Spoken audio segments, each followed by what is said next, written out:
dia supaya bareng-bareng berangkat ke dahsyat supaya nggak terlambat. Abi. Bonoy. Abi. Bonoy. Ya Allah, seksi banget. Seksi banget. Bangun. Ya, Abi. Hei, bangun. Iya. Bangun. Kenapa? Hei, bangun, woy.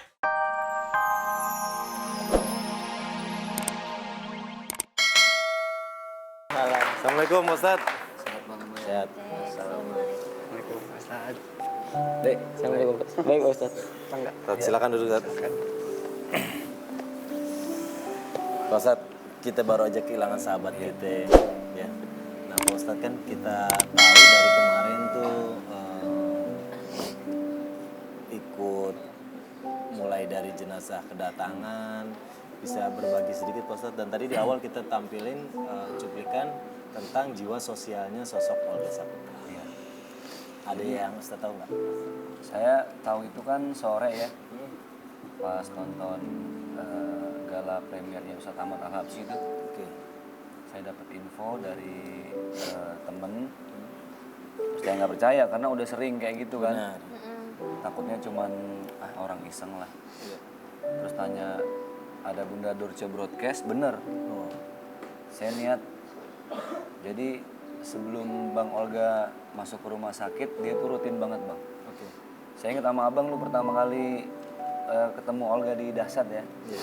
Jadi setiap kombrek tuh dia selalu nanya, Ustadz, nanti kalau ada orang yang perlu saya santunin, perlu saya sedekahin, BBM-in saya ya. Tukeran pin BB. Oke. Terus awalnya saya sih yang nawarin ya, Bang ini ada pesantren yatim, kalau abang memang minat untuk sedekah, kabarin aja. Kan biasanya kalau BBM 2 hari baru dibuka sama dia kan. Oke Ustadz, nanti kalau udah ditransfer dikabarin. Transfer. Tapi setiap transfer dia selalu bilang gini, Ustadz jangan bilang dari gue gitu. Karena ya nggak enak aja nanti kalau cuman uangnya doang yang nyampe, orangnya enggak.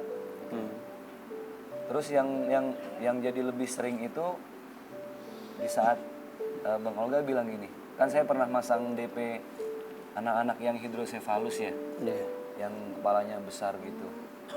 Jadi kan orangnya nanya gitu kan, idih itu kenapa tuh Ustadz? Saya jelasin ini kelainan kelainan lahir, fisik dan segala macam. Oh boleh dong kalau yang kayak gitu. Oke terus dia transfer. Nggak lama saya kasih gambar yang kepalanya lebih besar lagi. Terus dia ngirim gambar nangis tuh yang apa sih? Icon gitu. Oke, nangis. Dia ngirim gambar. Terus dia bilang, Ustadz minta tolong boleh nggak beliin apa yang paling dia perluin gitu ya. Kalau nggak ngerepotin. Oh iya nggak apa-apa bang, ntar saya usahain. Udah gitu dari jumlah yang mau dikasih gitu, itu ngelebihin. Itu ada sisanya buat Ustadz aja katanya, buat beli bensin. Ah nggak usah bang, saya ada kok. Lagi emang udah biasa teman-teman ngumpulin kayak gini. Sorry ya belum bisa hadir katanya. Ya udah nggak apa-apa. Nah hal-hal kayak gitulah yang bikin saya terpanggil untuk datang, karena saya pikir jujur walaupun cuman komunikasi di BBM, saya banyak belajar dari Bang Olga gimana menyisihkan perhatian kita untuk orang lain gitu.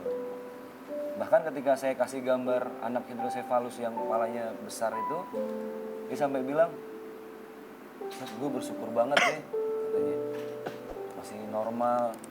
Itu dia nggak bisa ngapa-ngapain ya saat dia kan nanya gitu. Saya bilang ya nggak bisa bang, orang umur 17 tahun nggak bisa ngapa-ngapain, mau tengkurap aja harus dibantu. Itu sampai yang berkali-kali ngeluarin gambar nangis gitu. Nah itu yang bikin saya terpanggil.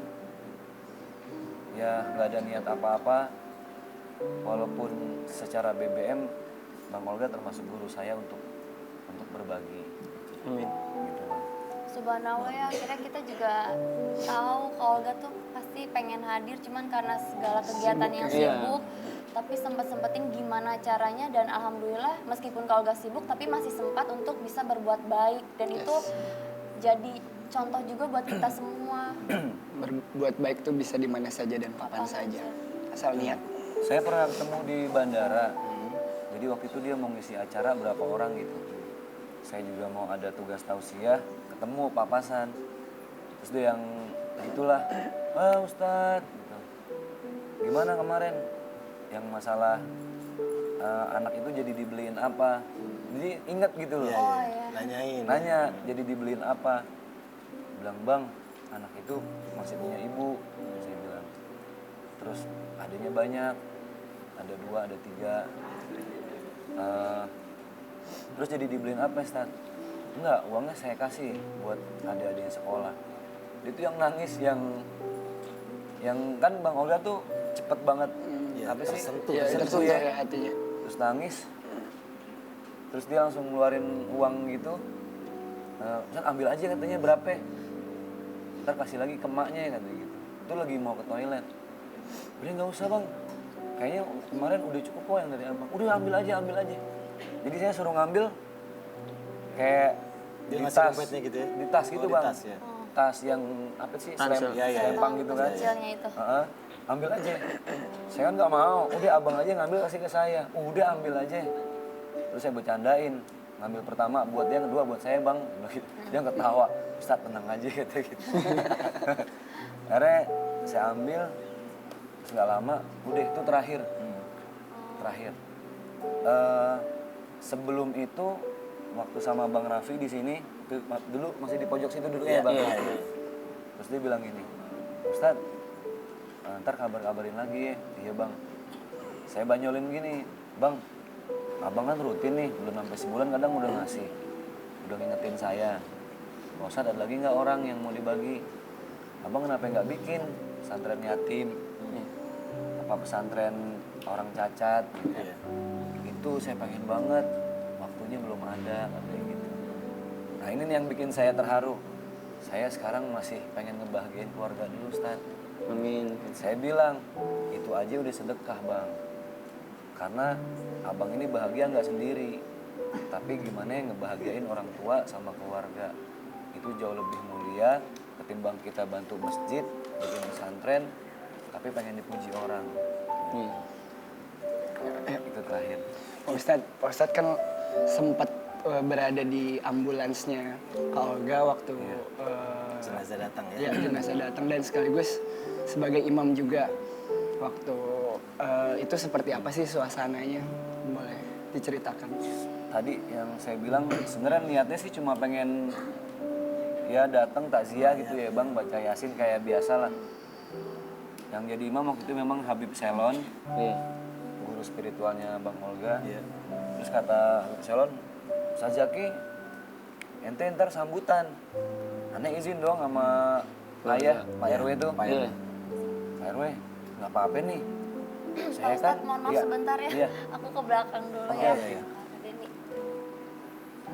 Terus saya bilang, nggak apa-apa, saya nggak enak loh. Masih ada yang lain, kata Bang Billy, udah Ustadz aja. Aduh, saya gimana ya? Artinya bukan orang yang kayak Bang Denny yang tahu banget Olga akrab, kayak Bang Raffi. Tapi ya udahlah, karena dipercaya, saya coba kasih yang terbaik. Saya cuma bilang saat itu, manusia pasti punya salah, punya khilaf. Tapi sakitnya Bang Olga yang 11 bulan ini, saya yakin itu hadiah yang paling mahal dari Allah buat Bang Olga. Dan belum tentu hadiah itu bisa dikasih ke kita loh. Betul. Karena 32 tahun Bang Olga hidup, pasti adalah sesekali mungkin ya nggak sebenarnya nggak bermaksud bikin kecewa, terus nyakitin, kan ada hal kayak gitu. Tapi dengan dikasih hadiah sakit sama Allah, gugur tuh semuanya. Amin. Saya Bang lagi ngelihat jenazah, ya adalah berita miring sebelumnya ya. Karena mungkin teman-teman, bahkan temen dekatnya yang saya dengar nggak dikasih izin buat ngelihat Bang Olga. Kita husnuzon aja, mungkin pengen Olga istirahat atau apalah. Banyak berita miring, tapi yang pas saya lihat jasadnya bersih gitu loh. Terus gemuk.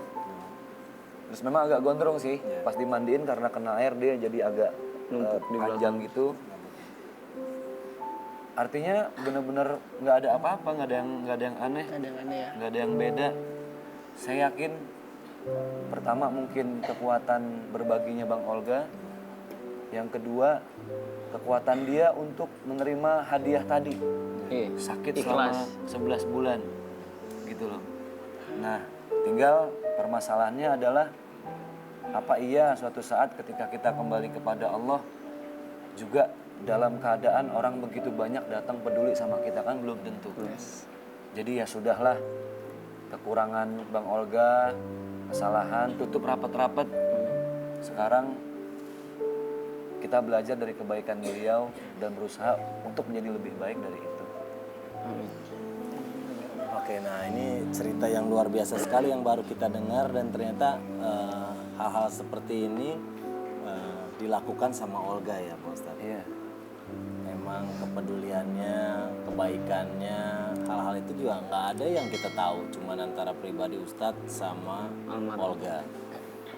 Baik, ntar kita akan ngobrol-ngobrol lagi Pak Ustadz tentang bagaimana kemarin sama cerita-cerita lain tentang Olga Saputra. Sekarang nih lagi ada Cika yang mau ngasih info di belakang. Silakan Cika.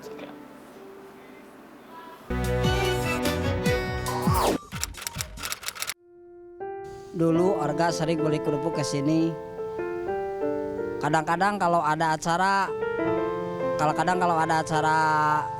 kegiatan 17-an, kadang lebih beli banyak, kadang 200 biji gitu. Olga itu orangnya lucu, nggak bikin kita emosi kalau dia marah pun juga. Kadang saya lihat di bakti sosialnya kan dia gabungnya sama panti yatim piatu kan, gitu saya lihat itu.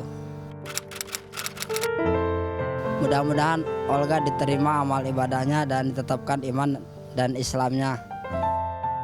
4:30 pagi ya. Waduh, ngantuk banget ya. Sekarang aku udah di depan rumahnya salah satu host terkenal di Indonesia. Siapa lagi kalau bukan Olga Saputra.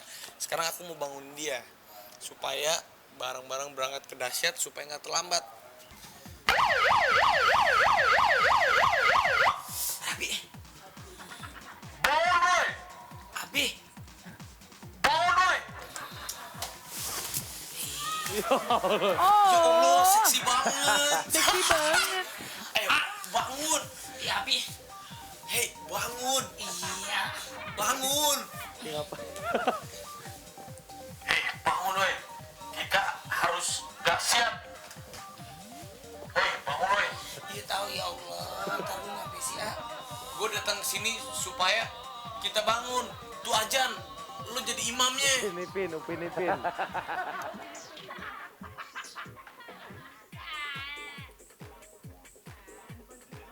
Iya.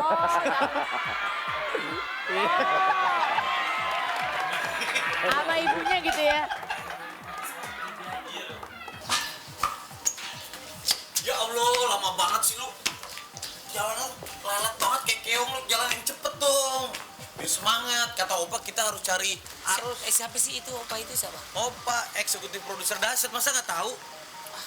Yang rambutnya itu hitam semua. Putih.